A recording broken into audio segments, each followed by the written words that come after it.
안녕하세요. 오늘 우리가 함께 좀 깊이 들여다볼 자료가 있는데요. 바로 정효표 작가의 우리는 어디서 왔고 무엇이며 어디로 가는가라는 책입니다. 네.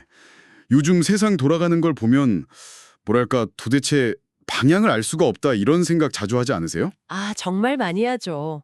팬데믹도 그렇고 여기저기서 터지는 분쟁들을 보면 정말 모두가 브레이크 없이 그냥 내리막길을 달리는 기분이 들어요. 그렇죠. 저자도 딱 그 지점에서 이야기를 시작하더라고요.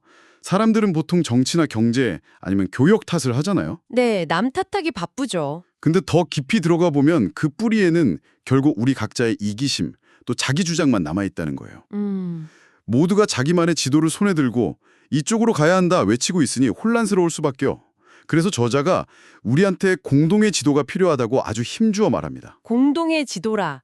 이게 그냥 사이좋게 지내자 이런 단순한 이야기는 아닐 것 같은데요. 훨씬 근본적인 제안이죠. 지금 일어나는 현상을 제대로 판단하고 또 미래를 볼 수 있는 어떤 공통된 분석 틀. 아하, 저자 표현을 그대로 빌리자면 세상을 한 차원 높게 보는 탁월한 사유의 시선을 갖추자는 겁니다. 좋습니다. 그럼 오늘 이 책을 나침반 삼아서요. 지금 우리가 겪는 이 혼돈의 지형을 한번 분석해보고 앞으로 나아갈 길을 함께 찾아보겠습니다. 자, 첫 번째 단서부터 한번 풀어볼까요? 네. 이 책의 가장 큰 매력 중 하나가 되게 복잡해 보이는 사회 현상을 아주 명쾌한 개념으로 딱 정리해 준다는 점인데요. 그게 뭔가요? 저자는 우리 사회의 수많은 갈등이 사실은 딱 두 가지 힘의 충돌이라고 설명을 해요. 바로 중앙화와 탈중앙화입니다. 중앙화와 탈중앙화. 아, 단어는 굉장히 익숙한데 이걸로 사회 갈등을 분석한다는 게 좀 흥미롭네요. 네. 예를 들어보면 바로 이해가 되실 거예요. 가장 대표적인 게 산업화랑 민주화거든요. 산업화와 민주화? 네. 산업화는 본질적으로 효율성을 쫓잖아요. 최소 자원으로 최대 결과를 내려면 모든 힘이랑 자원을 한 곳으로 모으는, 즉 중앙화가 필수적이죠. 아, 공장을 짓고 대량 생산을 하는 그런 모든 과정들이요. 맞습니다. 반면에 민주화는 그 모아둔 힘을 다시 나누는 과정인 거죠. 그렇죠. 한 사람한테 권력이 너무 몰리면 부패하기 쉬우니까 그 힘을 여러 사람에게 분산시키는 탈중앙화를 지향하는 거고요. 바로 그겁니다. 근데 문제는 이 두 가지 원리가 막 뒤섞여서 부적절하게 사용될 때 터지는 거죠. 책에 나온 사례가 아주 기가 막힌데요. 혹시 중앙화된 민주주의라고 들어보셨어요? 민주주의인데 중앙화되었다고요. 단어 자체에 뭔가 모순이 느껴지는데요. 그렇죠. 저자가 1970년대 장충체육관에서 열렸던 대통령 선거를 예로 들어요. 아, 그 유명한 네. 국민 전체가 가져야 할 투표권을 소수의 대의원에게 완전히 집중시켜버린 거잖아요. 그렇죠. 이름만 민주주의지 사실상 권력을 중앙에 몰아준 이 시스템의 결과가 어땠을까요? 평균 득표율 99%. 하하, 상식적으로 불가능한 숫자가 나왔군요. 네, 반대의 경우도 당연히 있겠죠. 이번엔 기업 경영, 즉 산업화의 영역에 탈중앙화 원리가 잘못 들어온 경우요. 어떤 게 있을까요? 저자가 주총꾼 사례를 들어요. 단 한 주, 딱 한 주 가진 사람이 주주총회에 와서 막 고성을 지르면서 회의를 마비시키는 거죠. 아, 모든 주주에게 동등한 발언권을 준다는 그 1인 1표의 탈중앙 원리가 효율성의 생명인 기업 경영의 발목을 잡아버리는 아주 역설적인 상황인 겁니다. 와, 듣고 보니 정말 많은 사회 문제가 이 중앙화와 탈중앙화라는 틀로 설명이 되네요. 그렇죠. 그런데 저자는 여기서 한 걸음 더 들어가더라고요. 이 개념을 모더니즘 그리고 포스트 모더니즘이라는 더 큰 사상적 흐름하고 연결을 시키죠. 네, 바로 그 연결이 이 분석의 깊이를 더해주는 부분입니다. 생각해보세요.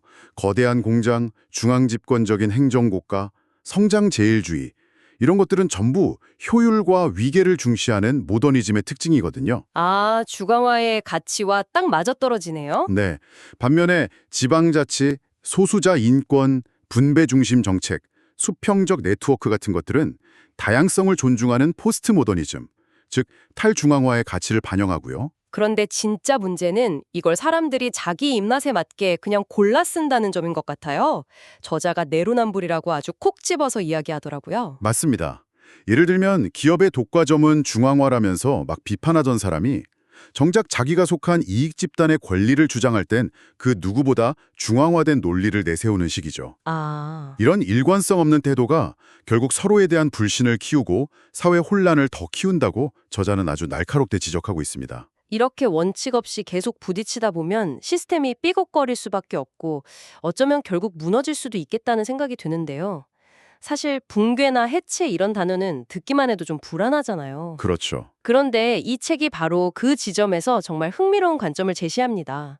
우리가 생각하는 그 붕괴가 끝이 아닐 수도 있다는 거죠. 네, 여기가 이 책의 백미라고 할 수 있는 부분입니다. 혼론과 홀라키라는 개념이 여기서 등장하거든요.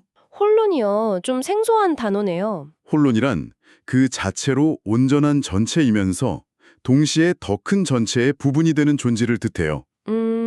좀 어렵게 들리는데 쉽게 설명해 주실 수 있나요? 당신을 예로 들어보면 바로 이해가 될 거예요.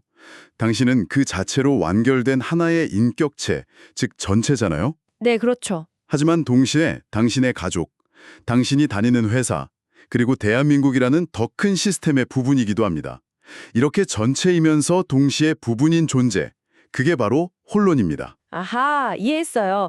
우리 몸의 세포 하나하나가 완전한 생명 시스템을 갖춘 전체이면서 동시에 인간이라는 더 큰 유기체의 부분이 되는 것처럼요. 완벽한 비유입니다. 그럼 홀라키는 뭐냐면 바로 그 혼론들 사이의 위계 질서, 포함 관계를 의미하는 거고요. 세포가 모여 조직이 되고 조직이 모여 기관이 되는 그런 관계요. 네. 그리고 여기서 저자가 던지는 핵심 통찰이 바로 이겁니다.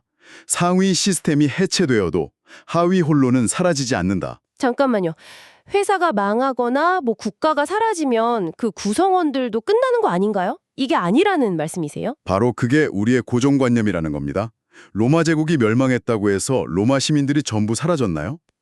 아니죠. 그렇죠. 제국이라는 상위 시스템은 해체됐지만 그 안에 있던 도시, 가문, 그리고 개인이라는 하위 혼론들은 살아남아서 중세 유럽이라는 상회의 시스템을 만들어냈습니다. 와...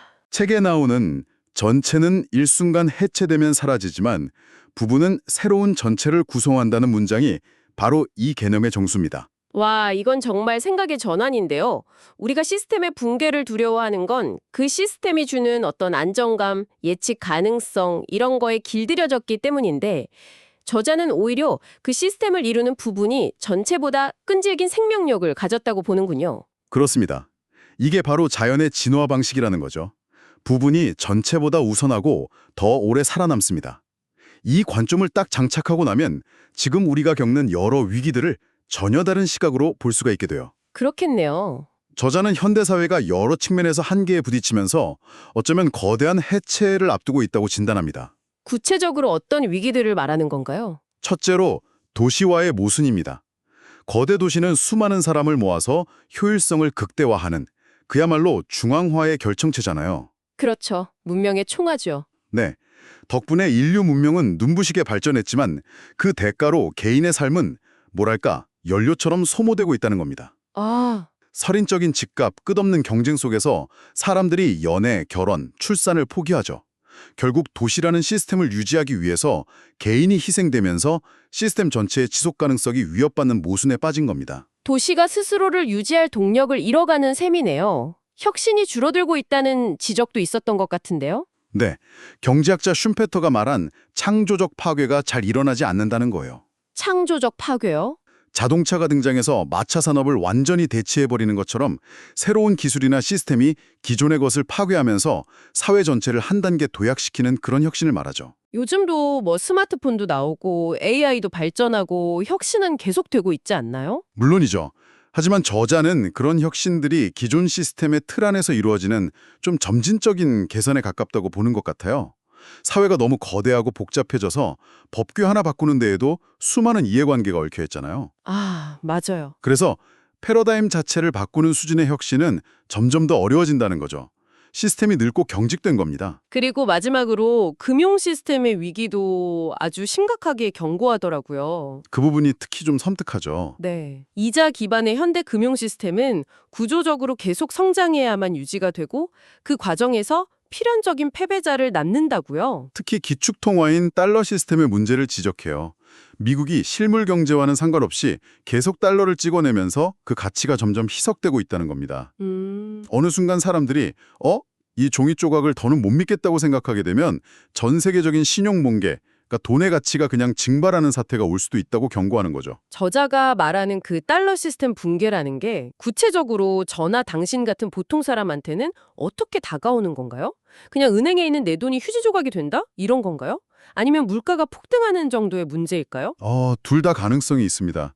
최악의 경우엔 정말 은행 예금을 인출하지 못하는 뱅크런 사태가 올 수도 있고요. 아, 더 현실적으로는 수입에 의존하는 원자재나 식료품 가격이 감당할 수 없을 정도로 치솟아서 극심한 인플레이션을 겪을 수 있죠. 저자는 이 모든 위기들이 따로따로 오는 게 아니라 서로 영향을 주면서 동시다발적으로 터질 수 있다고 보고 있습니다. 도시 문제, 시스템 경직, 금융위기가 한꺼번에 몰아친다는 거군요. 네. 와, 듣기만 해도 정말 암담한데요. 이런 거대한 변화와 위기의 소용돌이 속에서 당신처럼 평범한 개인이 할 수 있는 일이 있기는 한 걸까요? 책을 읽는 내내 그게 가장 궁금했습니다. 당연히 그 질문에 대한 답도 제시합니다. 저자는 적합도 지형이라는 진화 생물학적 개념을 빌려와서 설명하는데요. 적합도 지형이요? 네. 이게 뭐냐면 특정 환경에서 어떤 특성을 가진 개체가 생존에 유리한지를 보여주는 일종의 지도라고 생각하시면 돼요. 높은 봉우리는 생존에 유리한 조건, 깊은 계곡은 불리한 조건인 거죠. 그런데 중요한 건 그 지형이 계속 바뀐다는 거겠군요. 고정되어 있지 않고. 바로 그겁니다. 환경이 바뀌면 지형 전체가 막 요동쳐요. 어제까지 가장 높고 안전했던 성공의 봉우리가 오늘은 가장 깊고 위험한 계곡이 될 수 있다는 거죠. 따라서 저자는 한 가지 송금 방식, 소위 한 우물만 파는 전략이 지금처럼 변화가 극심한 시대에는 가장 어리석은 전략이라고 단언합니다. 그렇다면 어떻게 해야 할까요? 여러 우물을 동시에 파라는 뜻인가요? 핵심은 유연성과 다양성을 갖추라는 겁니다. 예를 들어 볼게요. 과거에는 한 회사에 입사해서 한 가지 기술만 수십 년 연마하면 정년이 보장됐죠. 그게 당시에 가장 높은 봉우리였습니다. 네, 그랬죠. 하지만 지금은 어떤가요? 평생 몸담았던 기술이 AI의 등장으로 하루아침에 쓸모 없어질 수도 있는 세상이잖아요. 그렇죠.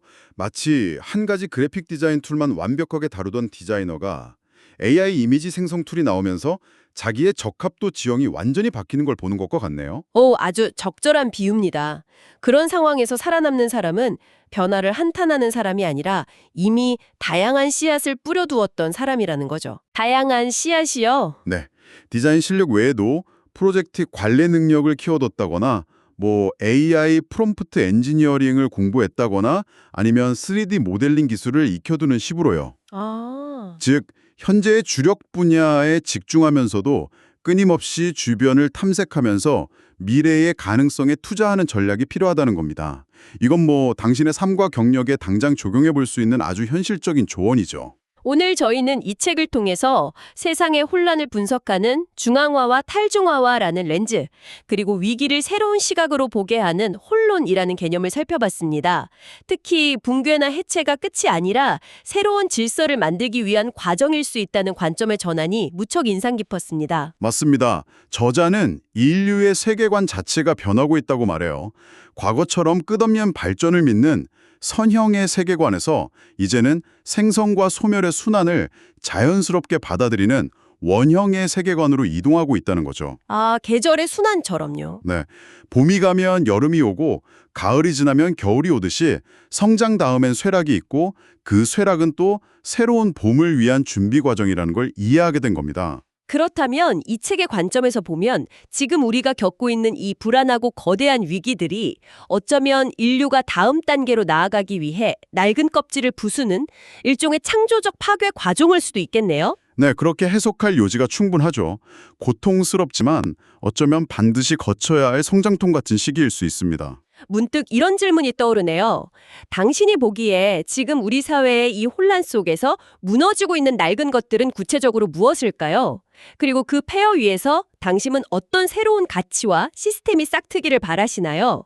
우리 각자의 자리에서 한 번쯤 깊이 고민해 볼 질문인 것 같습니다.